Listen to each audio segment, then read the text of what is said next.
Hello guys, तो आज की वीडियो में हम लोग इंडियन एजुकेशन सिस्टम की दो इम्पॉर्टेंट कमेटीज़ के बारे में डिस्कस करेंगे। इसमें से एक कमेटी होगी लिंगदोह कमेटी और दूसरी होगी यशपाल कमेटी।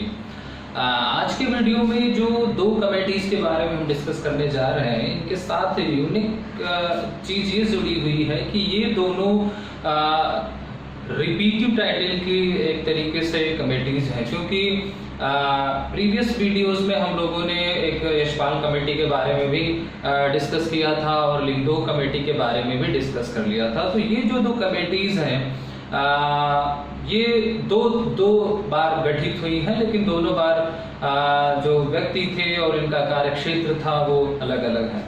जैसे हम लोगों ने एक लिंगदोह समिति या प्रोफेसर लिंगदोह समिति 1994 डिस्कस किया था। तो एक खेरमा लिंगदोह समिति हम लोगों ने प्रीवियस वीडियोस में पढ़े हैं। वो बीएड को लेकर के थी, करस्पॉन्डेंस बीएड को लेकर के थी, बीएड के नॉर्म्स को मॉडिफाई करने के बारे में थी। ये जो दो कमेटी है ये जस्टिस जीएम लिंगदोह हैं और ये सुप्रीम कोर्ट के पूर्व न्यायाधीश हैं, चीफ जस्टिस है सुप्रीम कोर्ट की। और ये जो कमेटी बनी है इसका कार्यक्षेत्र दूसरा है। तो गाइस, यहाँ पर एग्जाम के पॉइंट ऑफ व्यू से आपको ध्यान में क्या रखना है कि एक लिंगदोह समिति 1994 की है जो बीएड पत्राचार के बारे में थी, और एक लिंगदोह समिति 2006 की है जो विद्यार्थियों के छात्र संघ चुनाव के रिफॉर्म से संबंधित या उसमें सुधार से संबंधित है।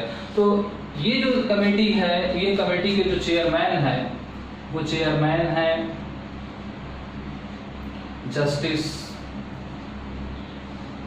जीएम लिंगदोह। और ये जो कमेटी है इसको हम कहते क्या है, ये कमेटी किस नाम से जानी जाती है? इसको कहा जाता है committee on reform of student union election.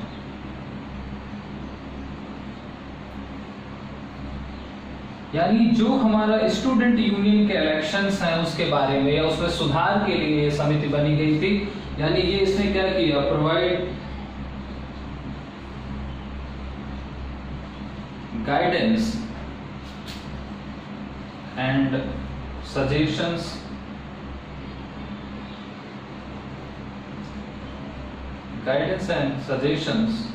about student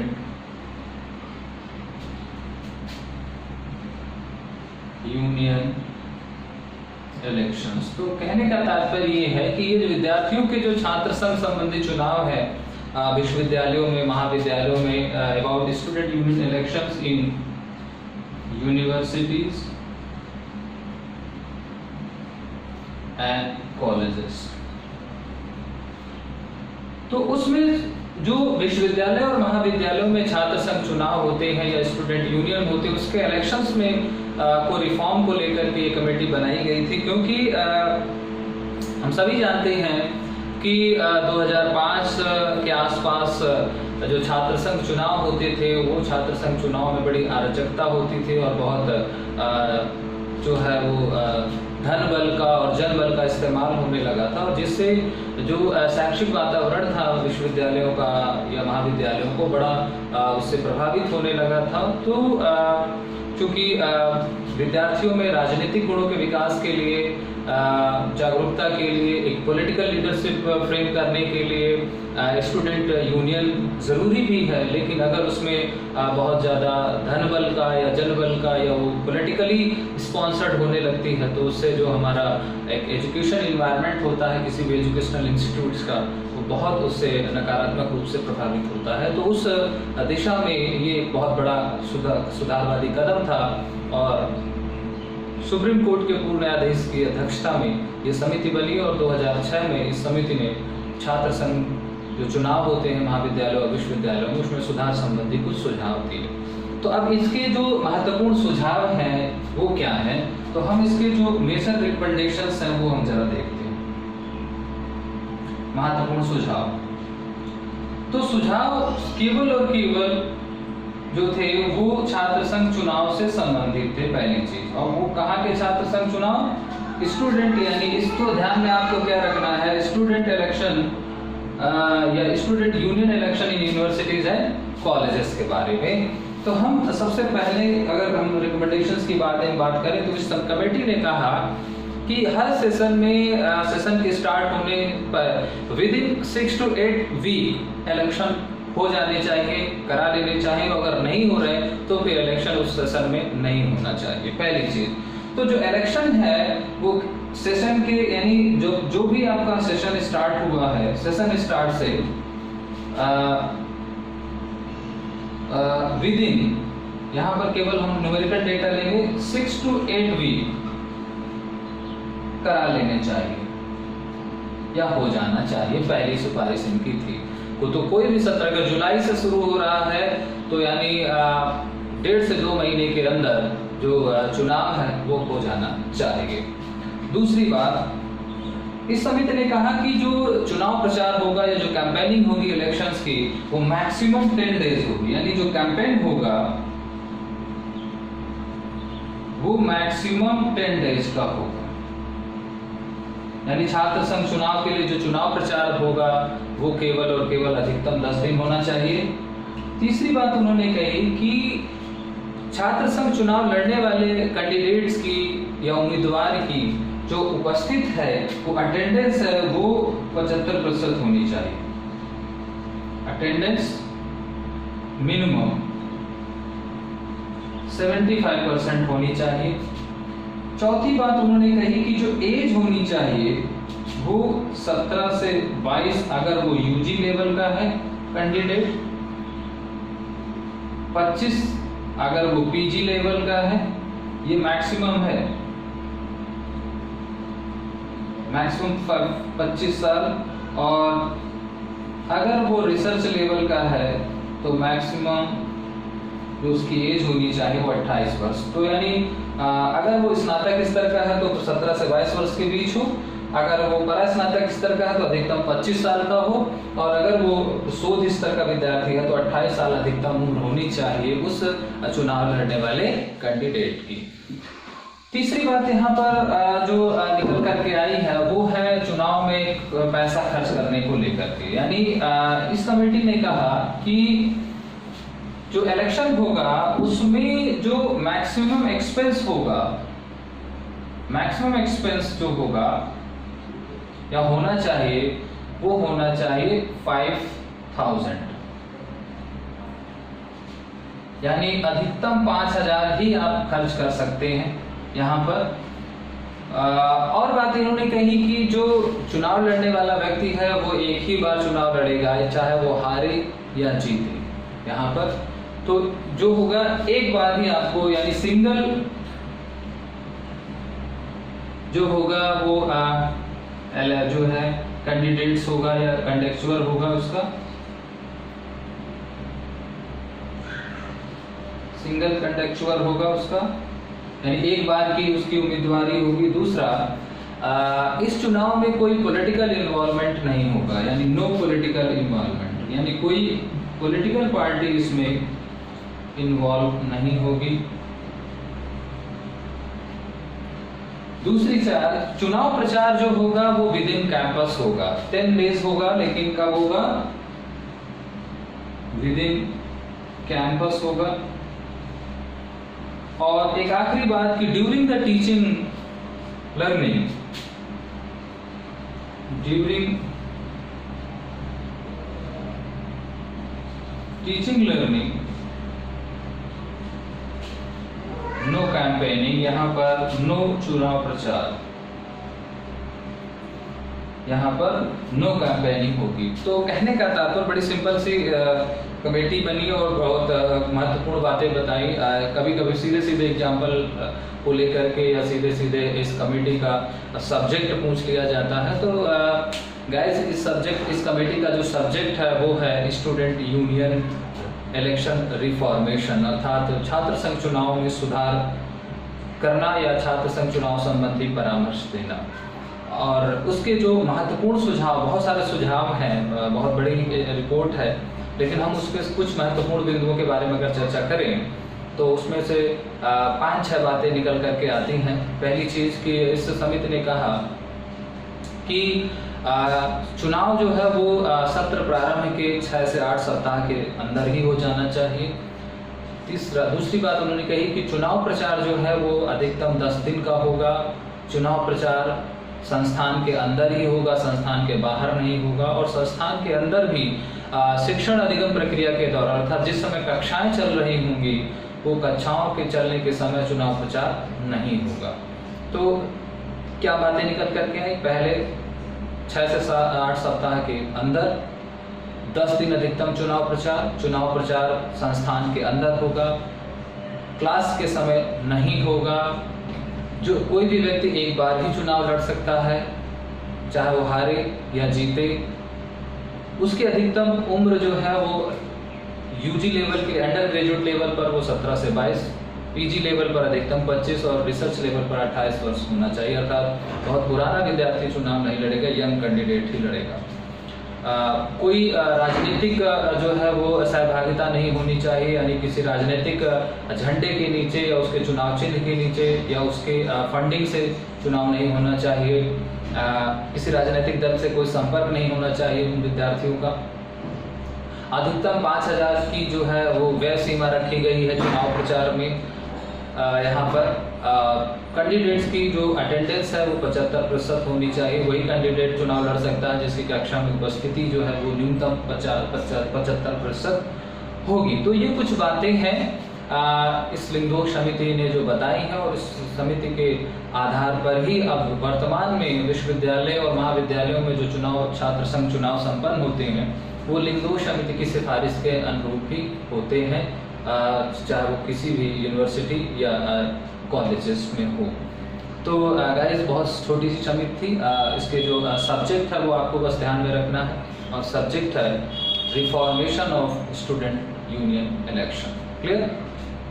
चलिए, तो इसके बाद एक दूसरी समिति पर आते हैं आज की, और पढ़ते हैं यशपाल कमेटी के बारे में। यशपाल कमेटी का नाम पहले भी हम लोगों ने पढ़ा है, Yashpal committee.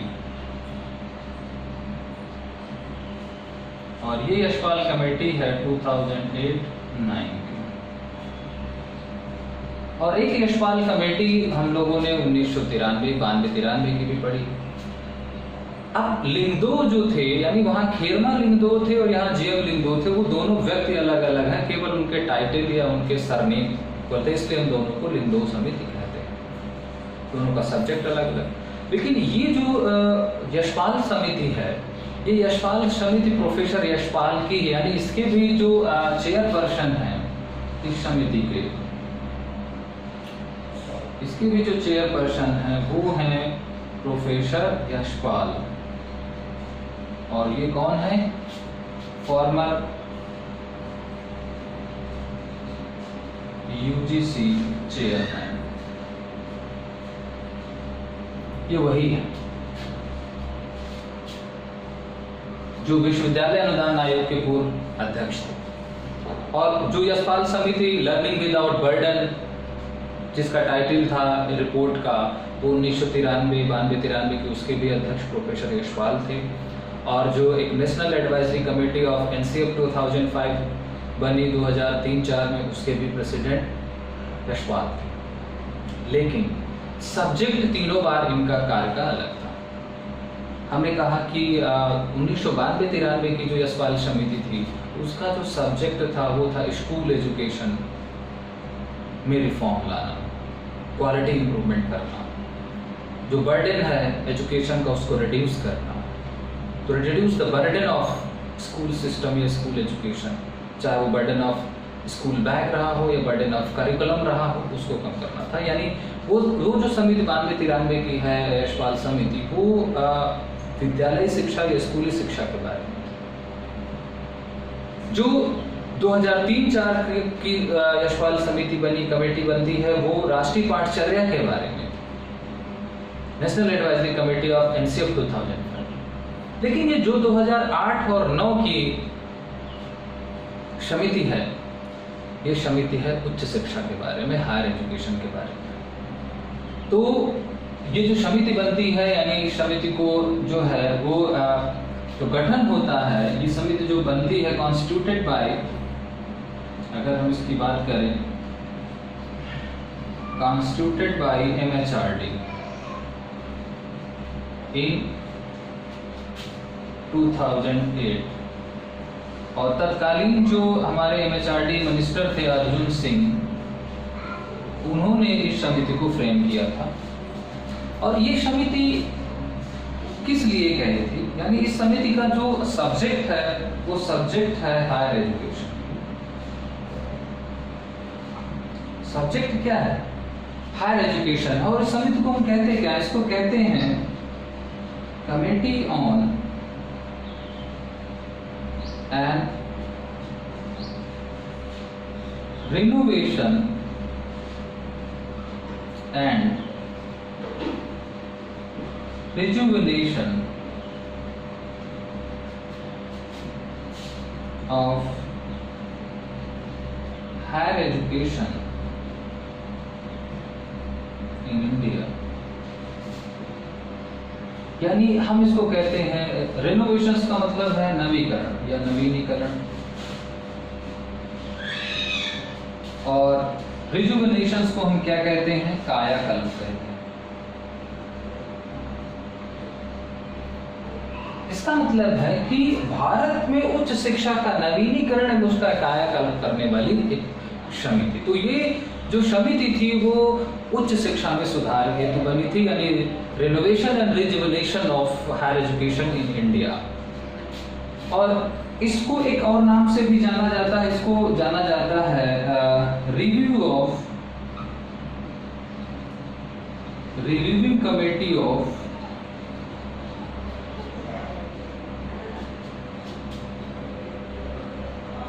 function of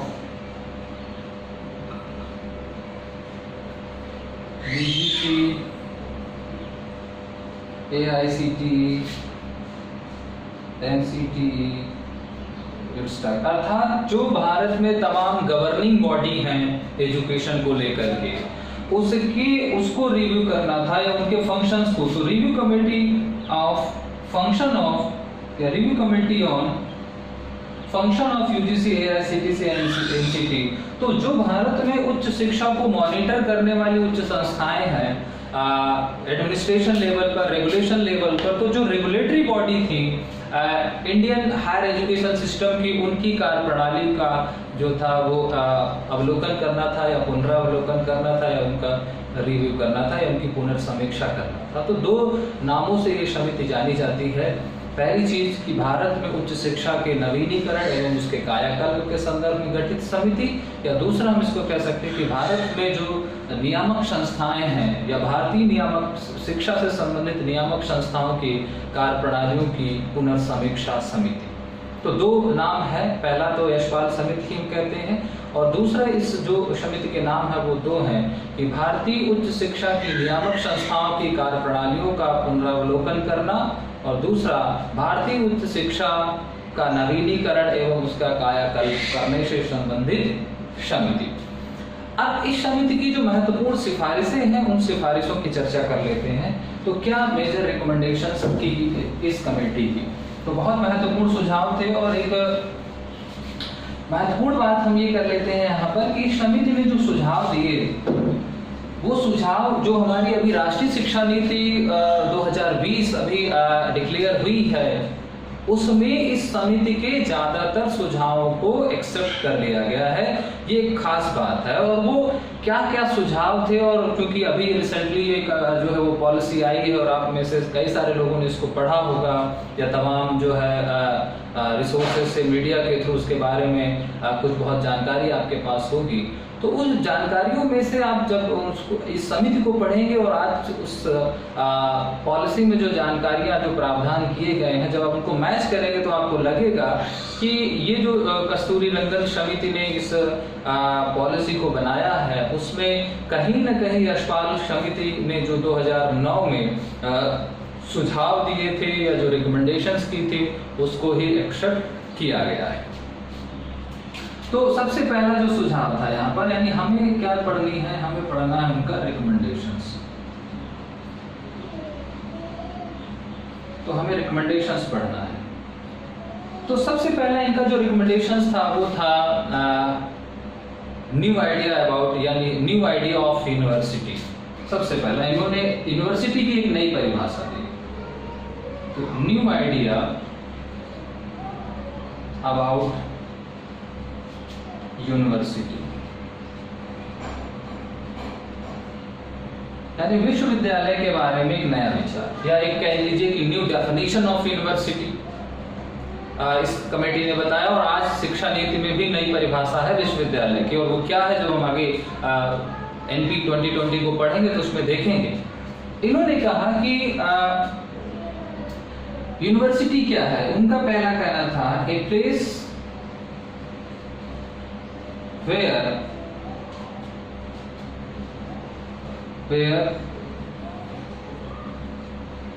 new idea generated,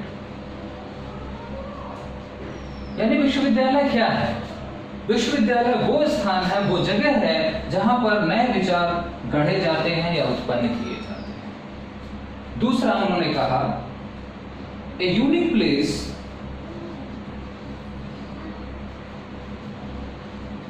fair, या विच कह सकते हैं, विच कवर इंटायर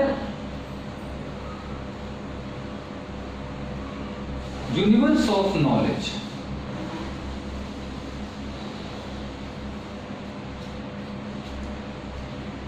तीसरा उन्होंने मंत्र दिया university a place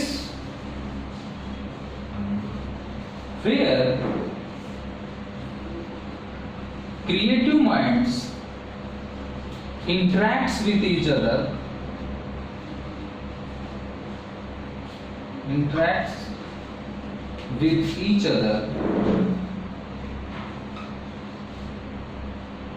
and constructs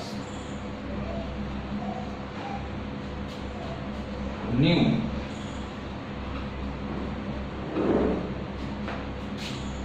vision of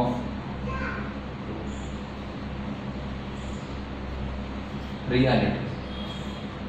तो ये तीन बातें, तीन परिभाषाएं, या परिभाषा के अंतर्गत तीन टर्म इस कमेटी ने विश्वविद्यालय के बारे में बताया। पहला था यानी विश्वविद्यालय क्या है। इनका कहना था कि विश्वविद्यालय वो स्थान है जहां पर नए विचारों को उत्पन्न किया जाता, अर्थात यहाँ पर कहीं ना कहीं जो बात हो रही है वो रिसर्च की हो रही है,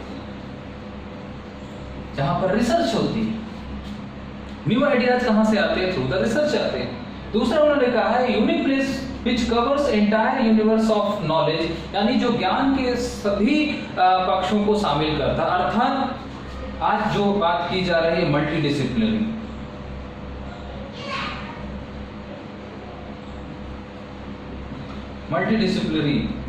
होलिस्टिक मल्टीडिसिप्लिनरी अप्रोच। क्या ना NP 2020 में विश्वविद्यालय का यही नहीं, बहुअनुशासिक, यानी एकल जो विशेषज्ञता की ओर की बात की जाती है कि इंजीनियरिंग है तो इंजीनियरिंग कॉलेज है, मैनेजमेंट है तो मैनेजमेंट की शिक्षा है, नहीं। आज इंजीनियरिंग मैनेजमेंट के साथ जो है वो म्यूजिक की शिक्षा होगी, वहां पर पेंटिंग की भी शिक्षा होगी, वहां पर आर्ट एंड ह्यूमैनिटीज पढ़ाए जाएंगे, सोशल साइंस भी पढ़ाई जाएगी। तो this is a multidisciplinary approach. तो उनका कहना था कि विश्वविद्यालय वो स्थान है जो नॉलेज के इंटायर यूनिवर्स को क्या करता है, कवर करता है, which covers entire universe of knowledge, मतलब मल्टीडिसिप्लिनरी जहां पर होता है। और आज यूनिवर्सिटी में NP 2020 में क्या रिसर्च की बात नहीं है? क्या आज की उसमें मल्टीडिसिप्लिनरी का अप्रोच नहीं है? है। और फिर है a place where creative minds interacts with each other, यहाँ पर जो सृजनशील मस्तिष्क का वो एक दूसरे के साथ अंतःक्रिया करते हैं, and construct new vision of reality, और वास्तविकता का एक नया दृष्टिकोण उत्पन्न करते हैं। अर्थात वोकेशनलाइजेशंस की बात हम कर रहे हैं, शिक्षा को जो है वो रोजगार से जोड़ने की बात कर रहे हैं, कुछ रचनात्मक करने की बात कर रहे हैं। तो 2009 की जो यशपाल समिति थी उसका सबसे पहला जो सुझाव था वो था यानी विश्वविद्यालयों की परिभाषा को या विश्वविद्यालयों की का जो अर्थ है उसको बदलने का था, और उसमें तीन महत्वपूर्ण बातें इस समिति ने बताई। न्यू आइडियाज जनरेट करने वाले प्लेस को हम यूनिवर्सिटी कहते हैं। Entire universe of the knowledge को कवर करने वाले प्लेस को हम यूनिवर्सिटी कहते हैं। और यूनिवर्सिटी वो प्लेस है जहाँ पर क्रिएटिव माइंड एक दूसरे के साथ इंटरेक्ट करते हुए वास्तविकता का एक नया दृष्टिकोण या रियलिटी का एक न्यू विजन कंस्ट्रक्ट करते हैं, निर्मित करते हैं। चलिए गाइस, तो अब दूसरे रिकमेंडेशंस पर आते हैं इस समिति की। दूसरी रिकमेंडेशंस जो है वो डीम्ड यूनिवर्सिटीज के बारे में है। इस समिति ने कहा कि the status of deemed university should be abundant, यानी डीम्ड यूनिवर्सिटी यानी जो मानद विश्वविद्यालय हैं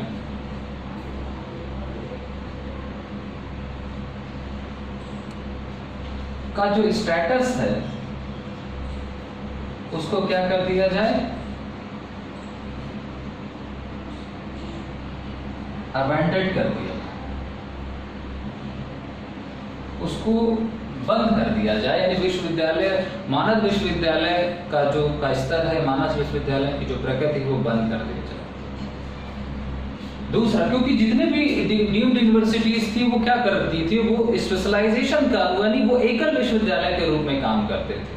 जैसे इंडियन इंस्टीट्यूट ऑफ साइंस तो केवल साइंस की एजुकेशन दे रही है, तो जितनी भी डीम्ड यूनिवर्सिटीज थी वो केवल और केवल एक स्पेशलाइजेशन लिए थे, एक पर्टिकुलर स्ट्रीम को लेकर के चल रही थी। इसलिए इस कमेटी ने कहा कि हमें मानद विश्वविद्यालय के का जो स्टेटस है या जो उसका एक स्तर है वो समाप्त कर देना चाहिए। दूसरा, इन्होंने कहा कि all the deserving deemed university converted into या should be converted into full fledged university.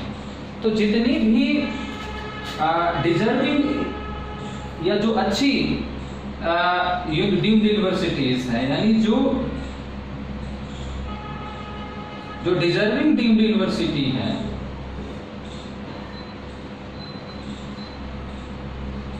उनको क्या किया जाए, कन्वर्टेड इनटू फुल फ्लेज्ड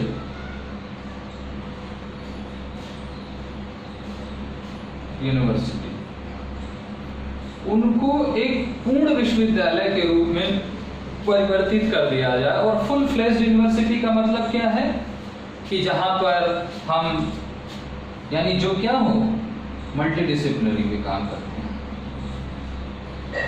यही है मतलब इसका, मल्टीडिसिप्लिनरी हो, बहुअनुशासनिक हो, सभी तरह की शिक्षा दे। तो तीसरा इनका सुझाव था कि जो अच्छे मानद विश्वविद्यालय हैं उनको पूर्ण विश्वविद्यालय का दर्जा दिया जाए और वहां पर सभी तरह के कोर्सेस चलाए जाए। चौथा इनका जो सुझाव था वो था कि जो रेगुलेटरी बॉडी है, जितनी भी एजुकेशनल बॉडीज यानी जितनी भी एजुकेशनल बॉडीज हैं, यानी all educational regulatory body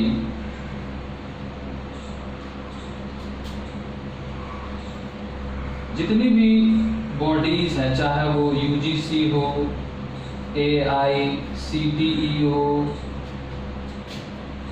NCTE हो, तमाम जो ये बॉडीज हैं, इन बॉडीज को क्या किया जाए, रिप्लेस कर दिया जाए, रिप्लेस्ड बाय, और रिप्लेस्ड किससे किया जाए, national commission of higher education and research, इससे रिप्लेस कर दिया जाए। और ये है क्या, ये है national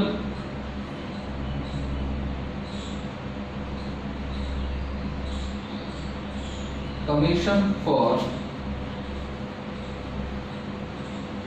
higher education and research.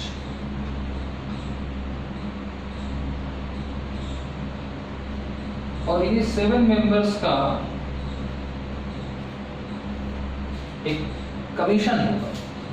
तो जितनी भी ये संस्थाएं हैं, तमाम और भी संस्थाएं हैं, चाहे वो रिहेबिलिटेशन काउंसिल ऑफ इंडिया हो, चाहे वो PCI हो, DCI हो, DEB हो, चाहे वो दूरस्थ शिक्षा की हो, तकनीकी शिक्षा की हो, अध्यापक शिक्षा की हो। तो भारत में हर शिक्षा की एक नियामक संस्था है। तो जितनी भी नियामक संस्थाएं हैं, इस कमेटी ने कहा उन सारी नियामक संस्थाओं को क्या करना चाहिए, एकल संस्था यानी सबको मर्ज कर देना चाहिए और मर्ज करके केवल एक संस्था रखनी चाहिए। और उस संस्था का उन्होंने नाम बताया national commission for higher education and research. और NP 2020 में देख लीजिए higher education commission of India की बात की गई। तो वही सुझाव है जो मल्टीडिसिप्लिनरी की बात की, वहां पर फुल फ्लेज यूनिवर्सिटी की बात हो रही है। यहाँ पर national commission for higher education and research की बात हो रही, वहां पर दोनों चीजें, वहां नेशनल रिसर्च फाउंडेशन की बात की गई और higher education commission of India की बात की, जिसके 4 संस्थाएं उन्होंने बनाई। तो वही आज NP 2020 में हमको देखने को मिल रहा है जो यशपाल समिति ने बनाया है, लेकिन यशपाल समिति ने उसका नाम कुछ दूसरा बताया। आज वो higher education commission of India के नाम से जाना जाएगा नई शिक्षा नीति 2020 के अनुसार। लेकिन जो यशपाल समिति ने कहा था, उसने कहा था कि उसको हम जो है national commission of higher education and research, यानी उन्होंने रिसर्च और एजुकेशन दोनों को मर्ज करने की बात की। नई शिक्षा नीति दोनों को अलग अलग कर रही है। रेगुलेशंस के लिए उसने higher education commission of India की बात की और रिसर्च के लिए उसने नेशनल रिसर्च फाउंडेशन की बात की। इसने दोनों को मर्ज किया था। इस ऑर्गेनाइजेशंस के बारे में 2 बातें और भी जान लें। इस ऑर्गेनाइजेशंस के बारे में इस कमेटी ने कहा कि इस ऑर्गेनाइजेशन में किसी तरीके का कोई पॉलिटिकल इन्वॉल्वमेंट नहीं होगा, ये ऑटोनॉमस एजेंसी होगी, यानी ये एक तरीके से नॉन पॉलिटिकल ऑर्गेनाइजेशन होगा। और इसका जो चेयरपर्सन होगा, उस चेयरपर्सन का जो स्टेटस होगा वो इंडियन इलेक्शन कमिश्नर के बराबर होगा, यानी जो भारत का चुनाव आयुक्त है उसके समानांतर इसका जो है अध्यक्ष माना जाएगा। तो 2 महत्वपूर्ण बातें थी यहाँ पर। इसमें किसी तरीके का कोई पॉलिटिकल जो है इन्वॉल्वमेंट नहीं होगा या इसमें कोई पॉलिटिकल हस्तक्षेप नहीं होगा, यानी शिक्षा को राजनीति से पूरी तरह से दूर रखा जाएगा। और दूसरा, इस संस्था का जो अध्यक्ष होगा या national commission for higher education research का, उसका जो दर्जा होगा वो भारत के मुख्य चुनाव आयुक्त के समान होगा, यानी संवैधानिक होगा। और उसको उतनी ही शक्तियाँ, उसको उतने ही जो है वो भत्ते, वेतन आदि की सुविधाएं मिलेगी। तो उसका जो कैडर होगा वो भारत के मुख्य चुनाव आयुक्त के समकक्ष होगा। ये इस समिति ने सुझाव दिया था। चलिए अगले सुझाव की ओर चलते हैं। इनका एक 5वां सुझाव जो था वो था विश्वविद्यालयों के बारे में, यानी ऑटोनॉमस के बारे में। 5वां सुझाव था इस समिति का कि विश्वविद्यालयों को केवल एकेडमिक रिस्पॉन्सिबिलिटी नहीं लेना चाहिए, बल्कि यूनिवर्सिटीज टेक ऑल और responsibility about academic, administrative and financial. यहाँ पर मेन रूप से यानी यूनिवर्सिटीज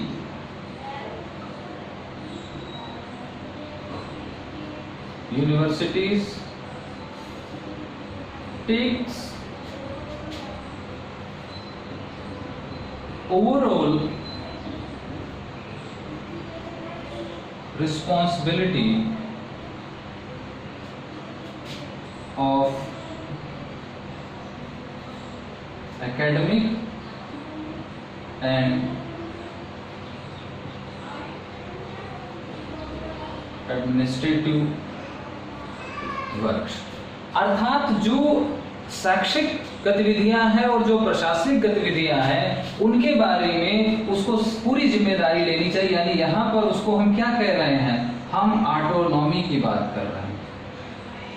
अगर आज की शिक्षा नीति में हम देखें तो वही जो ग्रेडेड एटोनॉमी का कॉन्सेप्ट आया है इसी कॉन्सेप्ट को रिफॉर्म करके कह दिया। अब उसमें जैसे यहाँ पर एकेडमिक और एडमिनिस्ट्रेशन है, उन्होंने एक तीसरा टर्म फाइनेंस भी जोड़ लिया है, अर्थात आर्थिक रूप से भी उनको स्वायत्त करना है। जबकि इस आर्थिक रूप से यहाँ पर इस कमेटी ने कहा कि आर्थिक मदद सरकार करेगी, लेकिन विश्वविद्यालयों को अपने सभी कार्यों का दायित्व जिम्मेदारी स्वयं लेनी है, चाहे वो उनकी शैक्षिक गतिविधियां हो, चाहे वो उनकी प्रशासनिक गतिविधियां हो।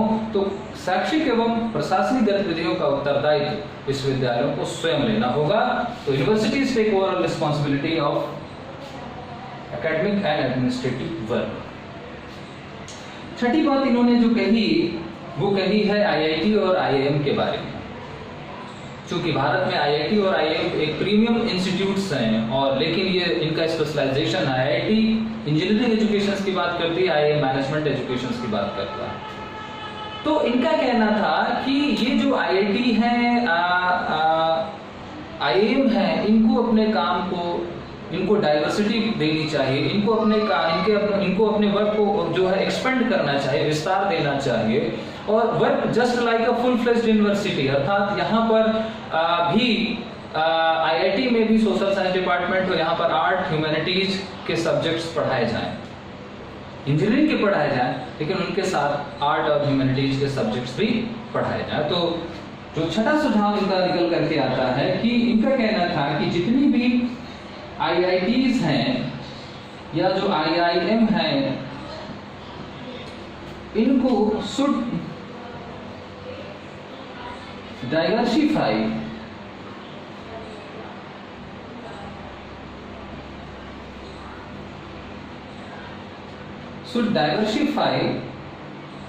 their function and work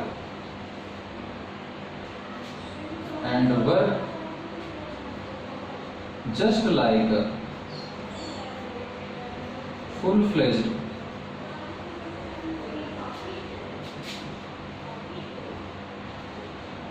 universities, अर्थात यहाँ पर क्या हो, सोशल साइंस भी हो, यहाँ पर क्या हो, आर्ट भी हो, यहाँ पर ये सारे डिपार्टमेंट्स भी पढ़ाए जाए।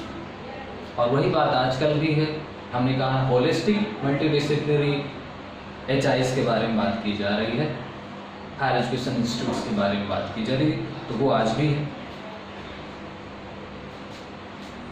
आखिरी एक बात यहाँ पर समझ लेते हैं इस कमेटी की।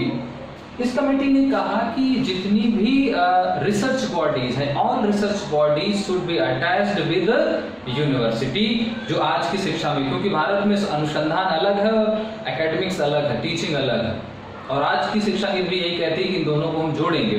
तो इसने भी समिति कहा कि जितनी भी all research bodies should be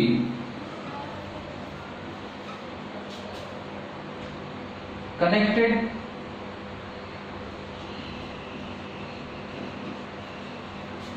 with universities,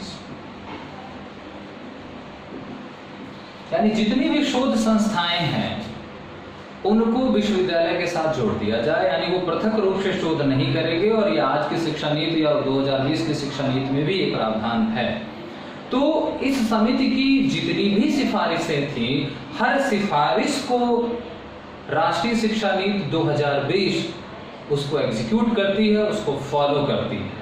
लेकिन वहां पर अंतर सिर्फ क्या है, शब्दों का है, संस्थाओं का है, अप्रोच का है, लेकिन है वही चीज। नई शब्दावली के साथ जो है इस कमेटी की हर वो रिकमेंडेशंस हमको NP 2020 में देखने को मिलती है। तो गाइस, ये जो कमेटी है उस कमेटी के बारे में क्या क्या आपको ध्यान में रखना है। पहली चीज तो ध्यान में रखना है कि यशपाल समितियां दो हैं, एक स्कूलिंग शिक्षा से संबंधित, एक उच्च शिक्षा से संबंधित। स्कूली शिक्षा का कार्यकाल 1992-93 है, उच्च शिक्षा से संबंधित समिति का जो कार्यकाल है वो 2008-9 है। व्यक्ति दोनों सेम है, दोनों के जो चेयरपर्सन है वो प्रोफेसर यशपाल, जो UGC के पूर्व चेयरमैन है। अब उच्च शिक्षा के बारे में रिनोवेशन और रिजुवेनेशन के बारे में, उच्च शिक्षा का कायाकल्प एवं नवीनीकरण करना था, या यूं कह लीजिए कि उच्च शिक्षा से संबंधित जितनी नियामक संस्थाएं थी उनकी कार्य प्रणालियों का मूल्यांकन या पुनरावलोकन करना इस समिति का उत्तरदायित्व था। और उस दायित्व में इस कमेटी ने मुख्य बातें क्या बताई। इस कमेटी ने विश्वविद्यालय की एक नई परिभाषा बताई। इस कमेटी ने मानद विश्वविद्यालयों को बंद करने की बात कही। इस कमेटी ने मानद विश्वविद्यालयों को एक पूर्ण विश्वविद्यालयों में बदलने की बात कही। इस कमेटी ने national commission of higher education and research के गठन की बात कही और उसके प्रेसिडेंट को भारत के मुख्य चुनाव आयुक्त के बराबर दर्जा देने की बात कही। इस कमेटी ने उस एकल नियामक संस्था को राजनीतिक दबाव से मुक्त रखने की बात कही। इस कमेटी ने विश्वविद्यालयों को अपनी ओवरऑल एकेडमिक और एडमिनिस्ट्रेटिव रिस्पॉन्सिबिलिटी खुद बियर करने की बात कही। इस कमेटी ने IIM और IITs को एक फुल फ्लेज्ड यूनिवर्सिटी के रूप में कार्य करने के लिए विस्तारित करने की वकालत की। और इस कमेटी ने भारत की जितनी भी शोध संस्थाएं हैं उन सभी शोध संस्थाओं को किसी न किसी विश्वविद्यालय से संबद्ध करने या अटैच करने की बात की है। तो ये कुछ महत्वपूर्ण बातें हैं समिति के बारे में। तो आज की क्लास गाइस यहीं तक हम लोग रखते हैं। नेक्स्ट क्लास पर कुछ नई कमेटीज और कुछ नई पॉलिसीज के साथ मिलेंगे। तब तक अपना ख्याल रखिए और कॉन्टिन्यूअस स्टडी करते रहिए। Take care, bye bye.